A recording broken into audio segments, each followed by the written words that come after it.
Good morning. आज टिफिनसाठी बनवलेली आहे अख्ख्या मसुराची उसळ। त्यासाठी अख्खा मसूर जे आहे ते रात्रभर पाण्यामध्ये भिजत ठेवलेले आहे। दुसऱ्या दिवशी सकाळी एका चाळणीमध्ये गाळून घेतलेले आहेत। त्यानंतर कढईमध्ये तेल गरम करून त्याच्यामध्ये मोहरी, जिरं, टेचलेला लसूण, कढीपत्ता आणि भरपूर बारीक चिरलेला कांदा घालून घ्यायचा आहे। कांद्याला छान असा लालसर रंग येईपर्यंत आपण कांदा परतून घेणार आहोत।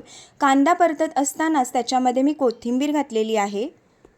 यामुळे कोथिंबीरेचा छान खमंगपणा जो आहे तो आपल्या फोडणीला येतो। त्यानंतर इकडे अख्खा मसूर घालून घ्यायचा आहे आणि कांद्यावरतीच आपण 2 ते 3 मिनिटं अख्खा मसूर व्यवस्थित परतवून घेणार आहोत। त्याच्यामध्येच आपल्याला चवीनुसार मीठ देखील घालायचं आहे। 2 ते 3 मिनिटं मसूर परतून झाल्यानंतर त्याच्यामध्ये 2 मीडियम साईजचे टोमॅटो मी इकडे चिरून घेतलेले आहेत। त्यानंतर हळद, हिंग, धने पावडर, कांदा लसूण मसाला, काश्मीरी मिर्च पावडर हे सगळं घालून घेतलेलं आहे।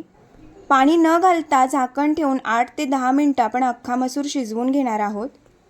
या 10 मिनिटांमध्ये झाकण काढून मी 2 वेळा भाजी परतवून घेतलेली आहे आणि 2 चमचाभरच पाणी घातलेलं आहे। इकडे आपली मस्त अख्खा मसुराची उसळ तयार झालेली आहे।